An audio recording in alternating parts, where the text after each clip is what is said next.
I'm going to try to make this a little quick as I'm freezing my butt off. It's cold outside. Let me see if I can bring this into focus here. January 1st, 2016. It's 22 degrees Fahrenheit in Olympia, Washington tonight. And about 59 degrees in my apartment. Yes, I really do live a minimalist lifestyle, and I took off my robe for making this video. So, let's get to it. 1996, Bellevue, Washington.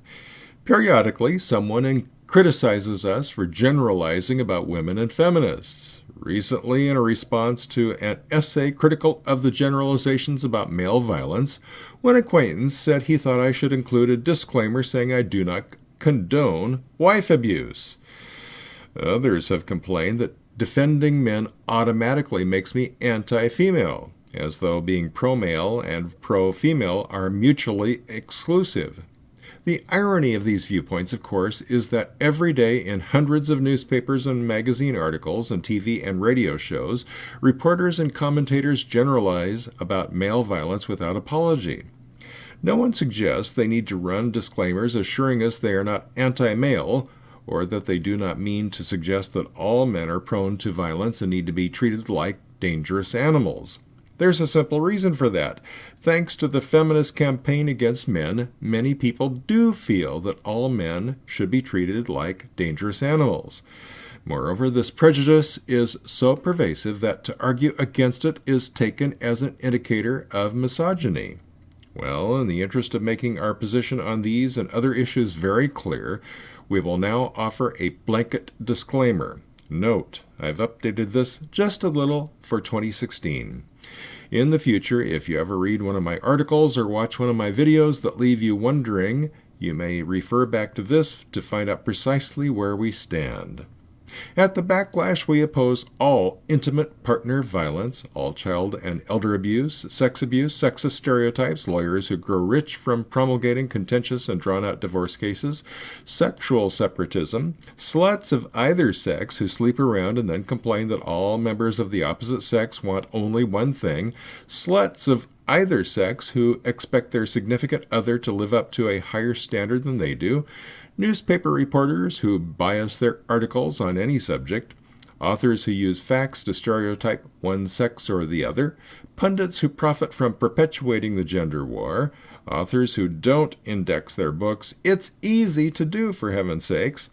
Pundits who use subtle rhetorical games to demonize otherwise well-intentioned individuals, academic ideologues who use only those facts that promote their particular agenda and attack and oppress anybody who dares to tell the whole truth, talk show hosts who give in to producers who would rather stage a headline-grabbing brawl than a thoughtful discussion of the real issues, barring women from active combat duty, requiring men but not women to register for the draft, sexism, sex discrimination, sexual harassment, rape, sexual entrapment, and double standards, the IRS, progressives, both neoconservatives and neoliberals, low-fat milk, any freeway speed limit under 70 miles per hour, drug abuse, Windows 8, I told you I updated it for 2016, child pornography, clear-cutting, the way Microsoft dumped sludge and construction chemicals into local streams, killing all the fish in a nearby fish pond, and then saying, "We don't care,"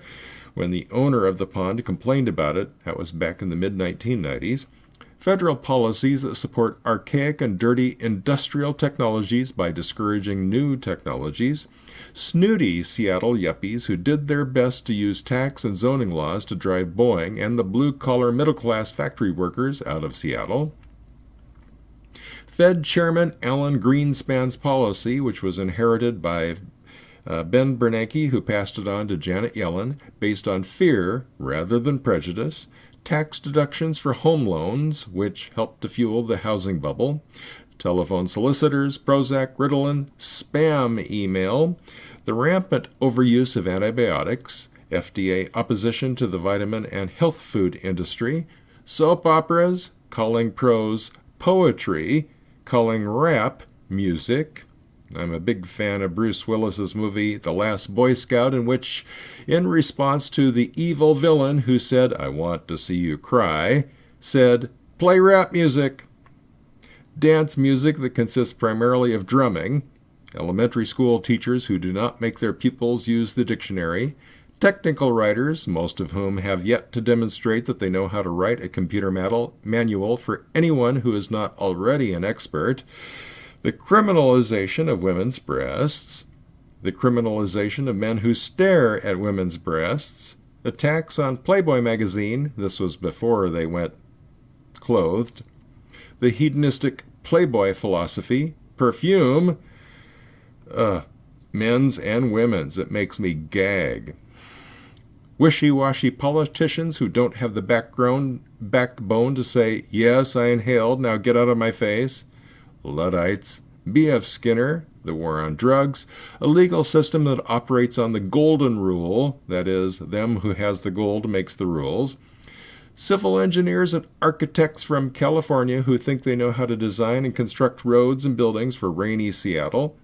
People who protest the deforestation of the rainforests in South America but think it's just fine to build sprawling shopping malls and warehouse and factory complexes on top of some of the most fertile farmlands in North America. Women who, as they sit waiting for the jerk to call, complain how men don't call when they say they will, yet would never consider taking the initiative and calling the guy themselves. Men who go around indiscriminately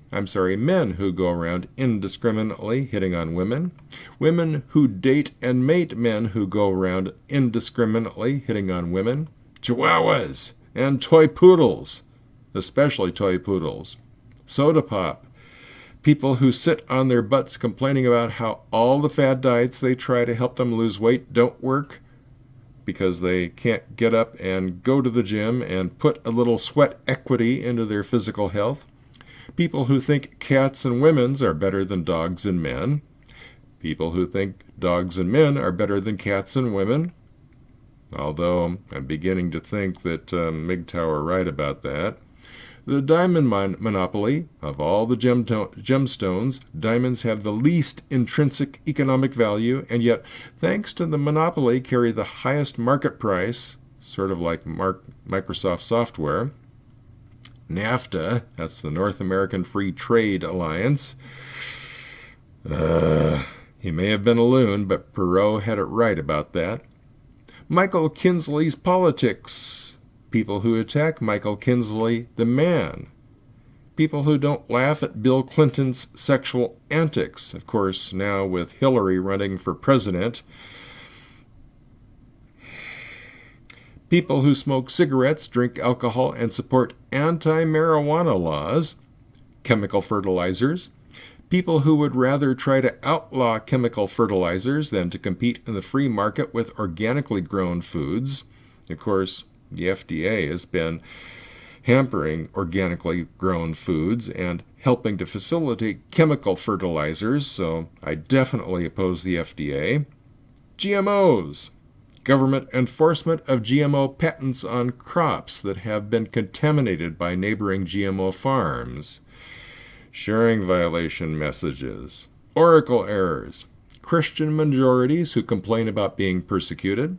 Christian haters who ignore the historical facts and complain America is not a Christian nation, progressive neoliberals who hate on Christianity but welcome Islam, female executives who complain how they are oppressed by their male subordinates, men who pine after hairspray queens and complain to Plain Jane how they can't get a date, government policies that create homelessness. As with the state of Alaska and several other states, most of Washington state is owned by the federal government. If the U.S. allowed its citizens to homestead on federal lands, and if we did away with property taxes and found other ways to pay for public services, and lowered construction costs by reducing the time it takes to gain approval for innovative construction, such as monolithic domes, not only would there be virtually no homelessness, but it would allow innovations to be implemented on a vast scale, creating new industries and new sources of wealth. We also oppose people who steal shopping carts, religious hypocrites, women who oppose pornography for men yet consume romance novel pornography for women, people who say hate intolerance Hey, look, if you're intolerant, you're going to tolerate those who aren't. People who say there are no absolutes, yet say racism, sexism, and homophobia are absolutely wrong. Gay rights advocates who ally themselves with feminists who hate male sexuality, a Faustian bargain if there ever was one. People who don't know how to use their turn signals on their cars. Women who apply makeup while driving. All Democratic and most Republican politicians, all career politicians, feminism, purple hair, tattoos, body piercing, high heels, government-guaranteed student loans, government-guaranteed home loans. The BIA supported a lie that the Quinault Reservation includes the Executive Order Reservation created by President Ulysses S. Grant in 1873. And starlings. Excuse me, I've got a cold. Disclaimer to the disclaimer. This list is by no means comprehensive and is subject to change at any time without reason or warning. There you have it, a partial comprehensive list of everything we oppose. If I missed anything, I'm sure you'll let me know. That's all for now. Check out the other videos, subscribe to the channel. For the Backlash at Backlash.com, my name is Rod Van Mechelen.